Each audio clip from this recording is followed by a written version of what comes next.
মন্ত্ৰীটো আপুনিও আছিলে মই আছিলো আটাইতকৈ শক্তিশালী মন্ত্ৰী এজন আছিলে আছিলো আপোনাৰ দিনত মানুহ মৰিছিলে আছিলো এতিয়া আপুনি তাৰমানে আপোনালোকে ইনডাইৰেক্টলি শক্তিশালী বুলি মই এটা কথা বুজি নাপাওঁ কংগ্ৰেছৰ সদস্যসকলে অখিল গগৈ ভাল কৰিব জানে বেয়া কৰিব যায় মোক শক্তিশালী বুলি কৈ তৰুণ গগৈক দুৰ্বলী কৰি দিয়ে আপোনালোকে আজি মোৰ মন্ত্ৰীসভাত কোনোবা শক্তিশালী মন্ত্ৰী আছে নেকি যেতিয়া আপোনালোকে কয় এৱে চলাইছিল এৱে কৰিছিল সকলে অখিল গগৈ ভাল কৰিব জানে বেয়া কৰিব যায় মোক শক্তিশালী বুলি কৈ তৰুণ গগৈক দুৰ্বলী কৰি দিয়ে আপোনালোকে আজি মোৰ মন্ত্ৰীসভাত কোনোবা শক্তিশালী মন্ত্ৰী আছে নেকি যেতিয়া আপোনালোকে কয় এৱে চলাইছিল এৱে কৰিছিল বেয়া কৰিব যায় মোক শক্তিশালী বুলি কৈ তৰুণ গগৈক দুৰ্বলী কৰি দিয়ে আপোনালোকে আজি মোৰ মন্ত্ৰীসভাত কোনোবা শক্তিশালী মন্ত্ৰী আছে নেকি যেতিয়া আপোনালোকে কয় এৱে চলাইছিল এৱে কৰিছিল তৰুণ গগৈৰ ব্যক্তিত্বক আপোনালোকে বাৰে বাৰে কিয় অপমান কৰে মৃত মানুহ এজনক নাপায় নহয় তেনেকুৱা কৰিব ভালকে দেখি আপোনালোকে আপুনি এনেকে মই এইটো এটা প্ৰৱণতা দেখিছো যে মৃত্যুৰ পিছতো অখিল গগৈ তৰুণ গগৈ কিমান সমালোচনা কৰে আপোনালোকে আজি মোৰ মন্ত্ৰীসভাত কোনোবা শক্তিশালী মন্ত্ৰী আছে নেকি যেতিয়া আপোনালোকে কয় এৱে চলাইছিল এৱে কৰিছিল তৰুণ গগৈৰ ব্যক্তিত্বক আপোনালোকে বাৰে বাৰে কিয় অপমান কৰে মৃত মানুহ এজনক নাপায় নহয় তেনেকুৱা কৰিব ভালকে দেখি আপোনালোকে আপুনি এনেকে মই এইটো এটা প্ৰৱণতা দেখিছো যে মৃত্যুৰ পিছতো অখিল গগৈ তৰুণ গগৈ কিমান সমালোচনা কৰে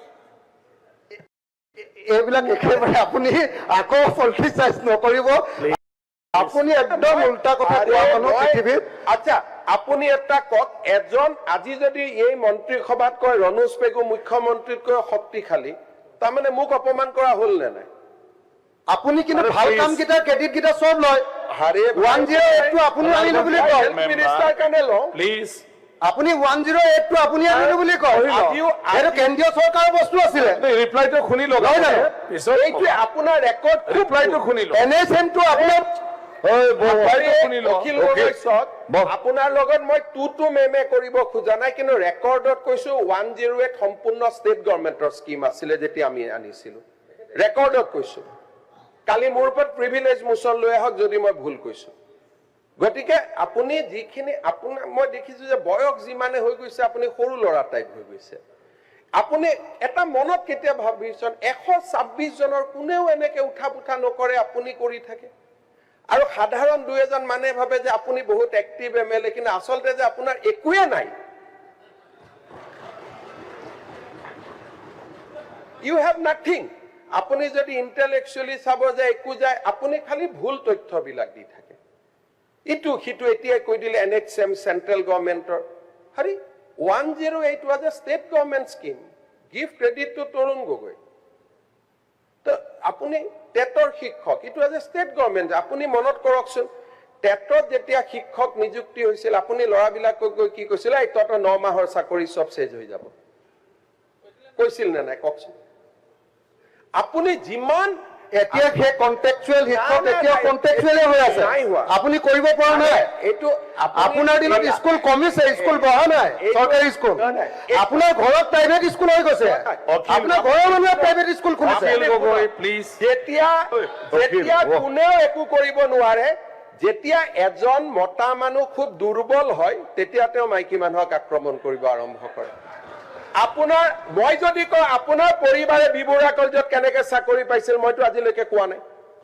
গতিকে কব লাগে চ্যালেঞ্জ চ্যালেঞ্জ এইটো সময়ত চ্যালেঞ্জ এইটো সময়ত আপুনিও চ্যালেঞ্জ ঠিক আছে এই দিনাখন ইন্টাৰভিউত মই আপোনাক আগত কওঁ আপোনাৰ পৰিবাৰতকৈ চোকা ছোৱালীক পিছ পেলাই থৈ চাকৰি দিয়া হৈছিল পেপাৰত ওলাইছিল ৰেকৰ্ড আছে মই আজি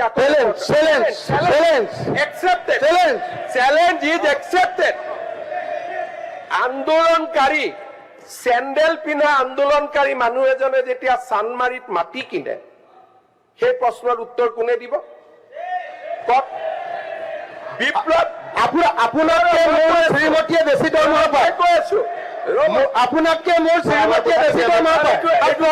আপোনাৰ অকল পলিটিক্সৰ পৰা যিমান প্ৰপাৰ্টি অসমত হৈছে অসমত কোনো মানুহে হোৱা নাই।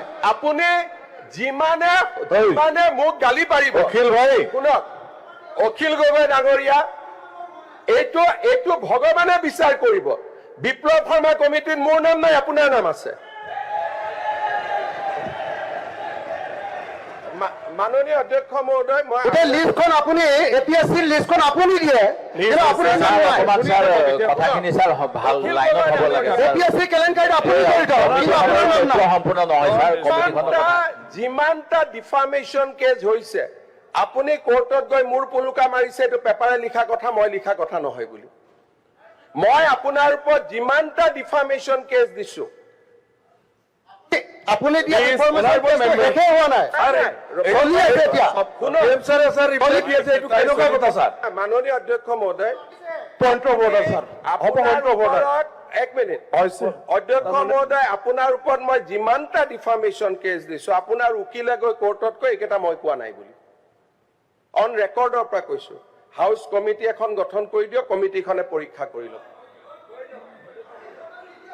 মই কলো নাই, আপোনাৰ সাহসে নাই কোৰ্টত গৈ কথা কোৱা।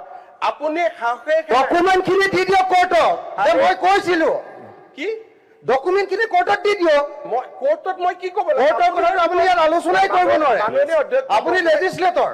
মাননীয় অধ্যক্ষ মহোদয়, যোৱাকালি মই এটা কথা কৈছো, হাউচখনক আপুনি যদি পৰিচালনা কৰিব লাগে, এই এজন মানুহৰ লগত যদি মই এনেকে কথা পাতি থাকিব লাগে, বাকী হাউচৰ কি অধিকাৰ নাই নেকি? বাকী মেম্বাৰ্ছৰ অধিকাৰ নাই নেকি? ইমান নিজক কিয় ডিগ্ৰেড কৰে? এটাতো লেভেলত থাকক। মুখ্যমন্ত্ৰী এজনে কথা ক'লে, মইতো আৰু আপুনি পাতি দিয়া নাই, অসমৰ মানুহে মোক মুখ্যমন্ত্ৰী পাতিছে। আজিও আপুনি যিমান শিৱসাগৰ জিকে, জালুকবাৰীত মই তাতকৈ বহুত হাজাৰ ভোটত জিকি আহোঁ।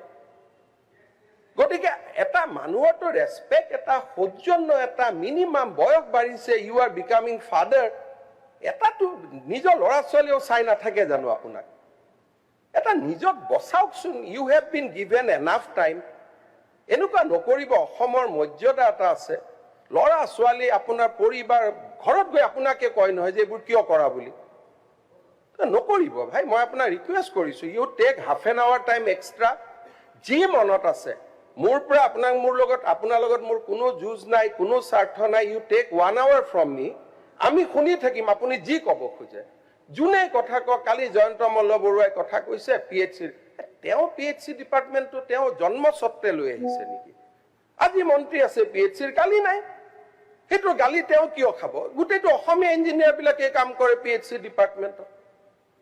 তাৰ মাজত 10জন ভাল ইঞ্জিনিয়াৰো আছে, গুণে টকা পইচা নাখায়। এনেকে জেনেৰেলাইজ কৰি কৈ থাকিলে সকলোৰে মনবিলাক ভাঙি যায় নহয়। মই আপোনাক ৰিকুৱেষ্ট কৰিছো যে প্ৰধানমন্ত্ৰীয়ে সংসদত কথা ক'লে কোনেও কথা নকয়, আৰু আপুনি কওঁতে মই চবক হাক দিছো যে উত্তৰ নিদিব, তেওঁক ক'ব দিয়ক। ল'ৰা ছোৱালীৰ ওচৰত কিছুমান থৈ যাওকচোন যে we conducted very well. Pramod Gogoi ইয়াত আছিলে, আপুনি যিটো সমষ্টিৰ পৰা প্ৰতিনিধিত্ব কৰিছে তাৰ MLA আছিলে Pramod Gogoi. How he conducted house, কিছুমান এনেই বহি থকা মানে ভাবিব পাৰে অখিল গগৈ বহুত ডাঙৰ কৰি দিলে। But history will not be kind to you. History will be kind to you those who has give good speech, recorded speech. কাৰোবাৰ ঘৈণীয়েক টৈণীয়েকৰ কথা কয় নেকি? You arrest her. কিবা যদি ভুল কৰিছে, কাৰোতো সাহস হোৱা নাই আজিলৈকে কোৰ্টত গৈ কেছ এটা কৰা যে চি ইজ ডুইং ইলিগেল। এজনী মানুহক কিমান কৰে? 2009ত আপুনি মোৰ জন্মৰ বাচ্চাটোক গাড়ীখনৰ কথা কৈছে, আজি হাউচৰ চবৰে গাড়ী, সেইখন একেখন গাড়ী। মই আজিও মনত বহুত দুখ পাই থাকো। আপুনি মোৰ 2 বছৰীয়া ছোৱালীজনীক যিটো কৰি থৈছে নহয়, নাপায় ইমান কৰিবৰ কাৰণে। আৰু ময়োতো এনেকে থিয় হৈ থকা নাই। I have also done something for the society.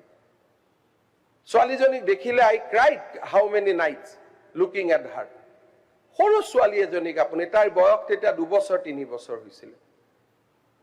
আপুনি মনত ৰাখিব, মই আপোনাক তথাপিতো আই টক টু ইউ, তথাপিতো আপোনাক মই মাতি লৈ যাওঁ, তথাপিতো নিয়ম মতেতো মোক ঘৰত গালি পাৰে, মানুহজনৰ লগত কিয় কথা পাতিছা বুলি। যেতিয়া আপোনাৰ লগত মই কথা পাতো ৰাতি গৈ ঘৰত, I have to give answer যে why I am talking to you. আজি কাৰ গাড়ী নাই? যিখন গাড়ীৰ কাৰণে আপুনি মোক ছোৱালীজনীক ধৰিছিলে, আজি জয়ন্ত বৰুৱাৰ পৰা সৰু সাংবাদিক এজনলৈকে, সৰু বিধায়কে কোনে সেইখন গাড়ীত নুঘূৰে মোক কওক। আজি আপোনাৰ গাড়ীখনৰ কোৱালিটি লওক আৰু সেই সময়ত মই চলোৱা গাড়ীখন মিলাই চাওক। মই নকওঁ, মই নিজে আজি নিজক অলপ বুজি লওকচোন যে হোৱাট আই এম। এতিয়া কৈছে লিষ্টখন বিপ্লৱ শৰ্মাক মই দিলো। তাৰমানে বিসম্বাদী কংগ্ৰেছ বিধায়ক এজনে লিষ্ট দিব পাৰে নেকি? তেতিয়া মই বিসম্বাদ কৰি থকা মানুহ এটা, মোৰ চিকিউৰিটি উঠাই লৈ গৈছে, মোৰ ভাইটিক ট্ৰেন্সফাৰ কৰিছে, সেইজন মানুহে গৈ লিষ্ট দিব পাৰে। এই do not go to A certain level. কোনোবাই আপোনাক ভোট দিয়ে দিব, কিন্তু যিসকলে আপোনাক জিকাই তেওঁলোকক মই এদিন মাতি আনি দেখুৱাব খোজো যে আপুনি কি লেভেলৰ বিধায়ক, বাকী সকলে কিমান ইণ্টেলেকচুৱেলি কথা কয়। নকৰিব, ভাল নালাগে।